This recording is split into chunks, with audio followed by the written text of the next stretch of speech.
I'm about to blow your mind and turn it into mush and ship it off to space in Galactic Cruise.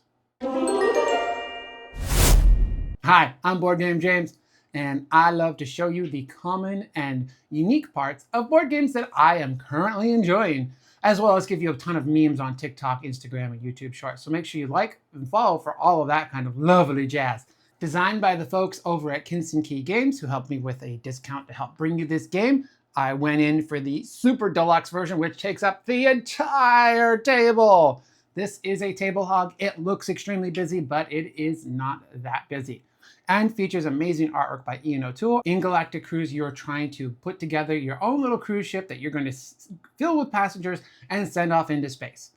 This is done through primarily worker placement mechanics. One of the unique aspects with the worker placement in this game is the variable setup. So it comes with these little chips here that you can mix up and shuffle, and you can create a lot of variability in the board, as well as each spot has 2 different actions that you can go in. However, where it gets really unique is with what they call developments. That's these little cogs here. If you have placed a development, you can go and use the connected spaces actions as well. So you could do one of these 2 actions or one of these 2 actions. If you're not there, you can pay everyone else who is in a different spot that is adjacent to yours, as long as there's a cog there. If there's no cogs there, you cannot come to these actions.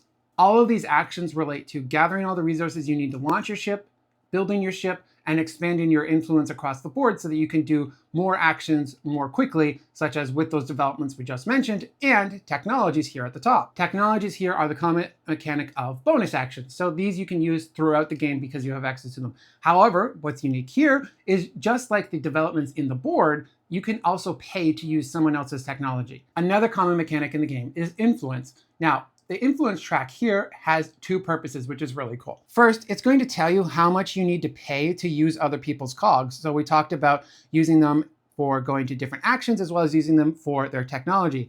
If you're in this first section here, you're going to pay $2 per person that's there. This next section is $1. And then eventually, when you get up to high enough reputation, you don't have to pay. And this is a really game changer event. You really want to get here. You can drop your reputation at any time to gather a single type of resource. So if I'm here, I can drop from here to here in order to collect $2, but I don't collect everything else. It's only the resource that I'm looking for. Combos are also a huge aspect of any medium to heavy strategy game. And there are a ton of them in here, and those are largely related to you on your player board.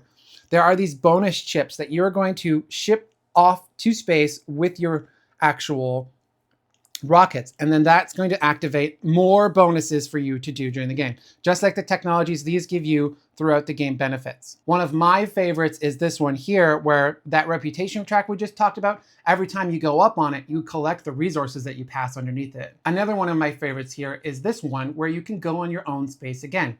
With the worker placement here, because the spaces obviously can be limited, you can go on a space that someone else is on. And that gives them a follow action. This is another common mechanic, and the follow actions are also dictated by what's on your board. And so if you have upgraded any of those income actions, you're going to be able to get a better income when someone kicks you out of a spot. Otherwise, you can't go on your own spot and you can't kick yourself out. If you get this upgrade, you can kick yourself out, which is pretty neat. There is obviously a lot more in the game. So let's cover a little bit more. Over here is a section related to building. You can build by bringing these blueprints into your shed, basically, and then building them from there, or you can build directly from the board by paying extra costs.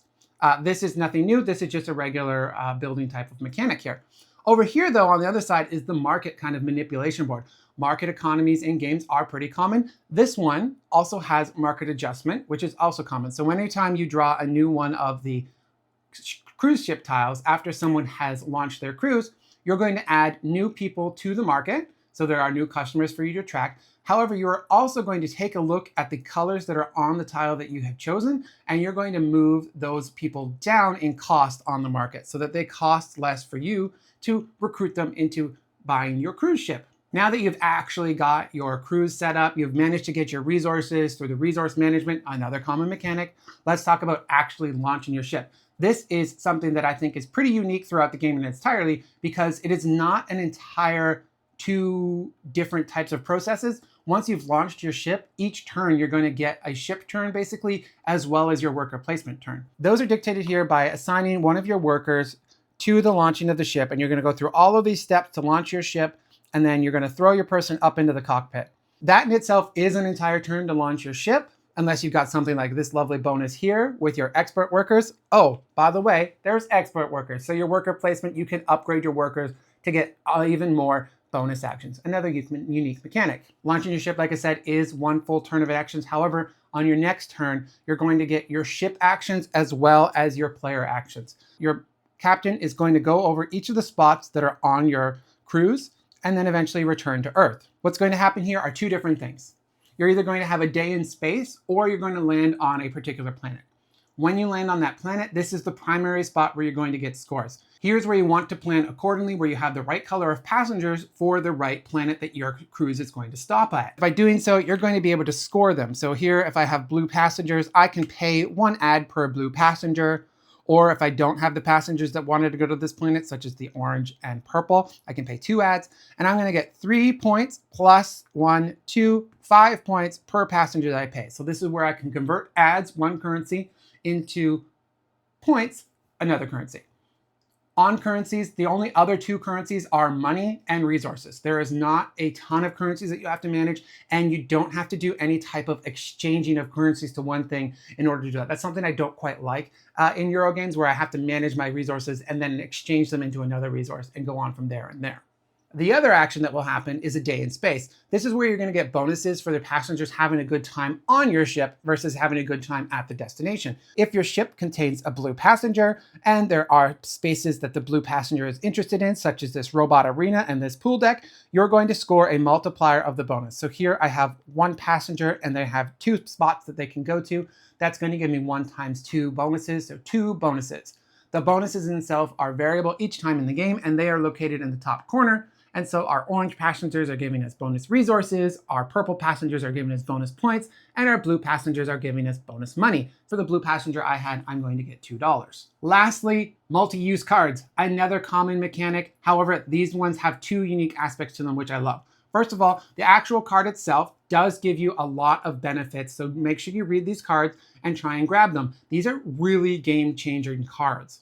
The other aspect is you are limited on your resources. If you can't afford the resources in the raw resource, you can discard the card, multi-use cards, in order to get that resource at the time that you need to spend them. The actual unique aspect here is the market that does with these cards. Once someone has started to take cards, there are spots revealed here on the board, and another of the actions on the board is to refresh the market. So when you refresh the market, you're actually going to get the resources that are visible, and then you're going to add new cards to the market.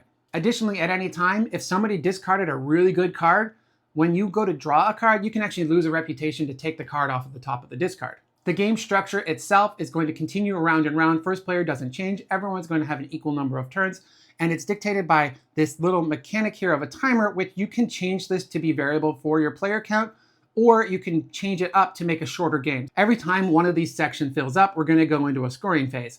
Here's another multiplicative, I can't say that word, scoring mechanic. You're going to multiply however many cubes you have here in the scoring section multiplied by however many wings that you have. Remember that you start the game with at least 1 wing, so you will always get 1 times the number of cubes that you have. You get more of these cubes out of this section onto the board by completing the company objectives. This is another variable market. Once one person completes it, such as here I want 5 developments, this was going to go up, and the next person to complete it needs 6 developments, and then the next person to complete it needs 7 developments, and the 4th person will also need 7 developments in a 4-player game. I quite like this game. It's probably my new favorite right now, although it does take quite a long time to set up. It's about 30 to 45 minutes of just setup. The game trace insert, of course, holds everything, but it doesn't really take into account speedy setup. I did also have to 3D print some replacement boxes, as some of the boxes that people got were a little bit tight. So these are a little bit less tight and still fit inside of the box. However, I might end up 3D printing something, a different kind of insert in the future that speeds up the development, because everything fits in the box. However, I pretty much have to take everything out of the box, put it on the table, get the box off of the table, and then start setting up. Whereas I would much rather be able to take the lid off the box and start putting things in place one by one by one. That is lacking in this insert. However, that's a really nitpick thing about this game. Everything else is so well balanced. The theme is very tightly tied, and I quite like it. So make sure you go and give Galactic Cruise a check out. It will be available in the UK from Dronda Games, and it's available in North America from Kinson Key Games. All right, we'll see you next time. Bye.